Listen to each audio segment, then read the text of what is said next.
I'd like to now talk to you about barium, which is my new second favorite element.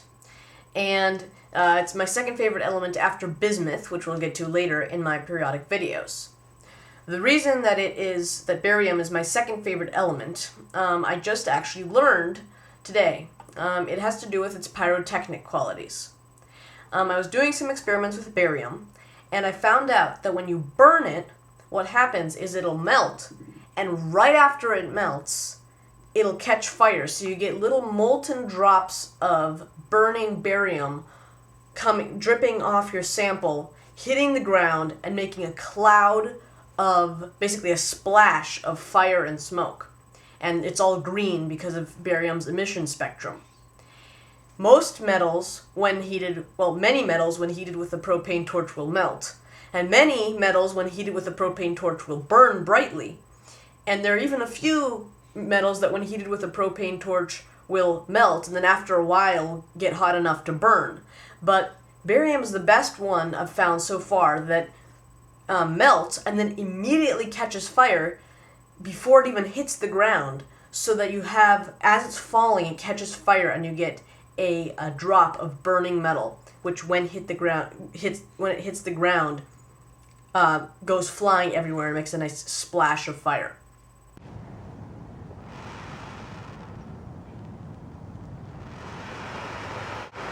And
there's another thing I want to tell you about barium, which is that barium, the word barium actually comes from the word baris in Greek, which means, I'm pronouncing this terribly, I assume, but it means heavy. Now, what's funny is barium actually isn't that heavy. Its density is about 3.5 grams per cubic centimeter, which is only 3.5 times heavier than water. The reason it's called heavy is because a lot of solutions of a lot of its compounds are quite heavy. This fact is actually used sometimes in oil drilling, where barium slurries are pumped, barium compound slurries, usually sulfate.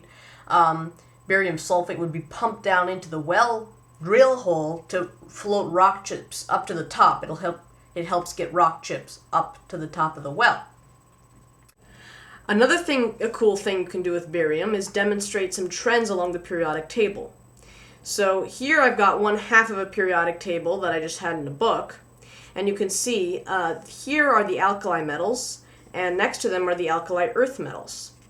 You can see barium right there. It's at the bottom of the alkali earth metals, and you can use it to demonstrate these trends along the periodic table. So one of the trends along the periodic table is that as you move left along the periodic table, electronegativities decrease. So the alkali metals have very low electronegativities, and the alkali earth metals slightly higher electronegativities. Low electronegativity will make something really reactive with water. So you would imagine that alkali metals have higher reactivity with water than alkali earth metals, and you'd be right in general, except for this other trend, which is that as you move down the periodic table, electronegativities also decrease. Therefore, elements lower down on the periodic table react with water more than elements higher up. So you can see how long you have to go before they cancel out. You can react lithium at the top of the more reactive alkali earth metal, at the top of the more reactive alkali metals, not alkali earth, alkali metals, with barium at close to the bottom of the less reactive alkali earth metals, and see which is more reactive. Now, according to the books, barium is going to be a little bit more reactive. It actually counteracts the left to right trend, or the right to left trend. The up-down trend at that point more than counteracts the right-left trend. The thing is that my lithium is actually a foil and therefore has more surface area than my barium. So my lithium actually does react a little bit faster because it's a foil form, but I figure I'll take this as an excuse just to show you both reactions again, because they're pretty cool. Forgive my talking in the lithium video. I was making it for something else. So here you go. So it's clearly reactive with water, but we don't know that this gas is hydrogen, so we can test.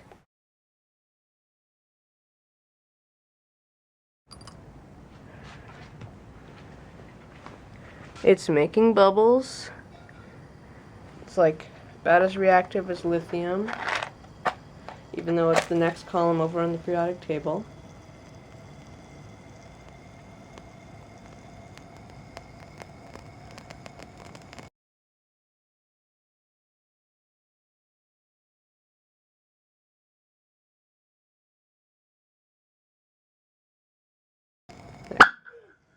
There we go. That's the hydrogen reacting.